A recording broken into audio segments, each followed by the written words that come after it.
A Transbrasiliana não dorme, não viaje por lá depois da meia-noite. Quem roda a BR-153 de dia vê apenas uma estrada longa cortando o país, caminhões em fila, postos isolados e cidades que surgem e somem como miragem. Mas quem roda à noite sabe que a Transbrasiliana não é apenas asfalto. Ela é uma presença, uma coisa viva que observa, escuta e espera, principalmente nos trechos entre Goiás, Tocantins e o norte de São Paulo, onde a estrada parece engolir o som e o tempo perde a lógica. Caminhoneiros antigos dizem que não foi à toa que ela ganhou o apelido de Rodovia da Morte, não apenas pelos acidentes, mas porque algo ficou ali, preso entre o concreto e a mata fechada. Algo que nunca terminou a travessia. Foi numa dessas madrugadas que Mauro, caminhoneiro há quase 30 anos, decidiu cortar caminho pela BR-153 para ganhar algumas horas de entrega, mesmo sabendo que o trecho depois da meia-noite era evitado por muitos. O relógio marcava 2h20 quando ele passou do último posto aberto. O céu sem lua deixava a estrada engolida pela escuridão, e o farol alto parecia fraco demais para vencer o breu. O rádio tocava uma música antiga que chiava como se alguém respirasse entre uma estação e outra. Mauro sentiu o primeiro sinal ainda sem entender. Um aperto estranho no peito, como quando alguém te observa pelas costas. Ele olhou no retrovisor e viu apenas a carreta, longa, silenciosa, seguindo fiel atrás de si. Mas a sensação não foi embora. Pelo contrário, aumentou quando o rádio começou a perder sinal, a música distorcendo até virar um sussurro incompreensível. Então o farol piscou uma vez, apagou por um segundo e voltou, forte demais, como se algo tivesse passado bem na frente do caminhão. Ele reduziu a velocidade, xingou baixo, achando que fosse problema elétrico, mas o painel estava normal, motor redondo, tudo em ordem, só aquela sensação de que havia mais alguém na estrada, mesmo com quilômetros de vazio ao redor. Alguns quilômetros depois, Mauro ouviu o primeiro grito. Não veio de fora como um som comum, veio de dentro da cabine, abafado, distante, como se alguém gritasse dentro de um túnel enterrado sob o asfalto. Ele quase freou em reflexo. O coração disparou, mãos suadas no volante. Respirou fundo tentando racionalizar. Disse a si mesmo que era cansaço, horas demais acordado. Mas então, o grito veio de novo, mais claro, mais próximo. Um lamento longo, quebrado, que parecia pedir ajuda e acusar ao mesmo tempo. O rádio desligou sozinho. O silêncio ficou pesado, tão pesado que Mauro podia ouvir o próprio sangue pulsando nos ouvidos. E foi nesse momento que ele percebeu que não estava mais sozinho na estrada. Não porque viu alguém, mas porque sentiu, como se a cabine tivesse ficado menor. O ar mais frio, o cheiro mudado, um odor de terra molhada e ferrugem tomou conta do interior do caminhão. No retrovisor lateral, por um instante, ele viu uma sombra acompanhando a carreta, não correndo, não andando, apenas deslizando do mesmo tamanho do caminhão, como se fosse sua própria sombra, mas deslocada, viva. Mauro acelerou. O motor respondeu, mas a estrada parecia não avançar. O marcador de quilômetros demorava a mudar, como se o caminhão estivesse preso naquele trecho específico da BR-153. E então os faróis apagaram de vez. Escuridão total. Só o painel iluminando fracamente o rosto dele, que agora estava pálido, olhos arregalados, respiração curta. Ele xingou alto. Tentou ligar o farol manualmente, nada. Tentou o pisca-alerta, nada. Foi quando ouviu passos claros, pesados, caminhando ao lado do caminhão, acompanhando na mesma velocidade, passo por passo, como alguém que sabe exatamente onde você está.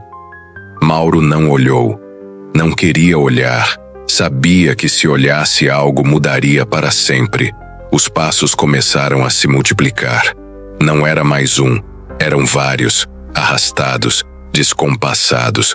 Alguns pareciam mancar, outros batiam como se pés descalços tocassem o asfalto quente mesmo de madrugada.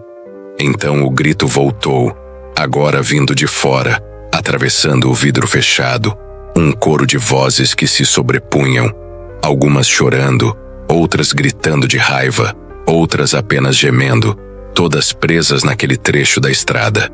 O farol voltou de repente, como um soco de luz, e Mauro viu o que ninguém deveria ver, à margem da pista, dezenas de pessoas paradas imóveis olhando para o caminhão. Homens, mulheres, crianças, alguns mutilados, outros cobertos de sangue seco, outros ainda com roupas de trabalho rasgadas, como se tivessem acabado de sair de acidentes que nunca terminaram. Os olhos de todos refletiam a luz do farol de forma errada, branca demais, vazia demais. Mauro tentou gritar, mas a voz não saiu. O caminhão começou a desacelerar sozinho. O pé dele ainda pressionava o acelerador, mas algo segurava, como se mãos invisíveis puxassem o veículo para trás. O painel começou a piscar, indicadores falhando, o motor engasgando, e então ele ouviu claramente, bem atrás do banco, uma respiração que não era a dele. Lentamente, com um pavor que travava o corpo, Mauro sentiu o banco do carona afundar, como se alguém tivesse sentado ali, pesado, molhado. Ele sentiu o frio irradiar daquele lado, o vidro começou a embaçar por dentro, letras começaram a se formar no vapor, marcas de dedos sujos de terra desenhando palavras tortas que ele não queria ler, mas leu, porque estavam ali, bem na frente dele, escrito: Fica. O caminhão parou completamente no meio da pista. O motor morreu. Silêncio absoluto. Nem insetos, nem vento, nem estrada. Só o som de algo se mexendo do lado de fora. Algo raspando o metal da cabine com unhas duras, insistentes. O banco do carona rangeu quando a coisa ali sentada se inclinou para a frente, aproximando o rosto do dele. Mauro sentiu o cheiro podre de algo que ficou tempo demais enterrado, e uma voz, baixa, rouca, quase carinhosa, sussurrou no ouvido dele que aquela estrada não gosta de quem passa rápido demais, que todos ali estavam apenas esperando alguém diminuir, parar, ouvir, aceitar ficar. O farol piscou uma última vez e por um segundo, Mauro viu o reflexo no para-brisa. Não era mais só ele. Havia dezenas de rostos refletidos junto ao seu, colados no vidro, observando, sorrindo, esperando.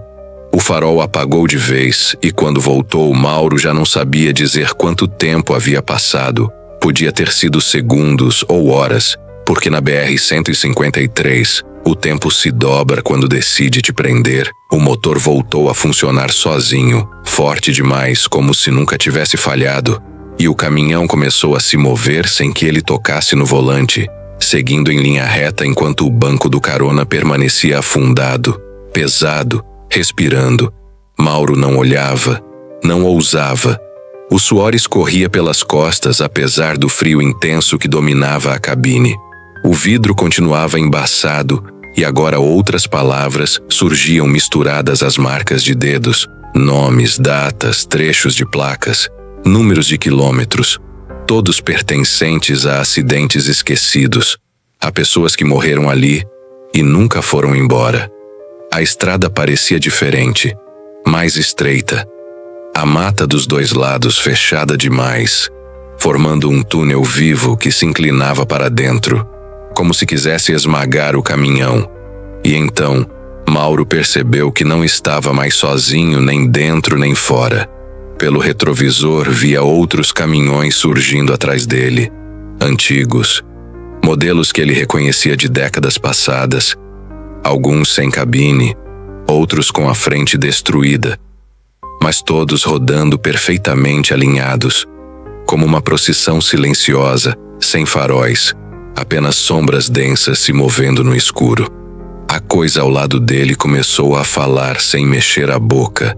A voz surgia diretamente dentro da cabeça, dizendo que aquele trecho da Transbrasiliana se alimentava dos que passavam distraídos, cansados, apressados, que cada acidente deixava algo para trás e que com o tempo essas coisas aprendiam a chamar, a imitar sons de rádio, gritos de ajuda, falhas mecânicas, tudo para fazer o motorista diminuir, parar, ficar. Mauro tentou rezar, tentou lembrar de qualquer coisa que não fosse aquela estrada, mas cada pensamento era interrompido por imagens que não eram dele, acidentes que nunca viveu, caminhões tombando, corpos sendo arrastados pelo asfalto, gente pedindo socorro que nunca chegava. E então o caminhão finalmente parou em um trecho onde não havia placa, não havia acostamento, não havia nada além de uma longa reta iluminada por uma luz amarelada que não vinha de poste nenhum. A porta do carona se abriu sozinha com um rangido lento e pesado, e Mauro sentiu o peso sair do banco, mas o frio permaneceu. Lá fora ele ouviu passos se afastando, muitos passos, e quando teve coragem de olhar, viu dezenas daquelas figuras atravessando a pista e entrando na mata, desaparecendo entre as árvores como se aquele fosse o verdadeiro destino delas. O caminhão desligou outra vez e dessa vez não voltou. Mauro ficou ali até o céu começar a clarear levemente. O silêncio só foi quebrado quando um caminhão real, moderno, passou buzinando ao longe, e então tudo pareceu normal demais. O motor pegou, os faróis funcionaram, o rádio voltou a tocar como se nada tivesse acontecido. Mauro seguiu viagem sem olhar para trás, sem parar em posto nenhum até chegar à cidade mais próxima, onde abandonou a carga, desceu do caminhão e nunca mais voltou para a estrada. Meses depois, outro caminhoneiro contou uma história parecida no mesmo trecho da BR-153. Disse que ouviu gritos no rádio, que sentiu alguém sentar ao lado dele, que viu caminhões antigos seguindo no retrovisor. E quando descreveu o rosto que apareceu refletido no vidro, disse que era de um homem cansado, barba grisalha, olhar vazio, exatamente como Mauro. Porque quem aceita ouvir a Transbrasiliana não vai embora de verdade, só muda de lugar. E até hoje quem roda de madrugada entre Goiás, Tocantins e o norte de São Paulo jura que vê um caminhão parado no acostamento onde não deveria existir acostamento nenhum, com um homem imóvel dentro da cabine olhando para a estrada, esperando alguém diminuir a velocidade. Porque a BR-153 não mata apenas corpos, ela coleciona motoristas. A equipe do News Web Doc agradece a todos que acompanharam esta história até o fim. Se você chegou até aqui, é porque entende que algumas estradas guardam mais do que quilômetros. Guardam memórias, relatos e mistérios que não aparecem nos mapas. Nosso compromisso é continuar trazendo histórias investigadas, narradas com respeito e profundidade, para quem busca ir além do óbvio. Se você ainda não é inscrito, considere se inscrever no canal, ativar o sino e compartilhar este conteúdo com quem também percorre caminhos pouco iluminados. Deixe seu comentário contando se você já ouviu ou viveu algo parecido, principalmente se roda ou já rodou por estradas como a BR-153. Seu relato pode inspirar o próximo documentário. Até o próximo episódio do News Web Doc, onde a informação encontra o desconhecido.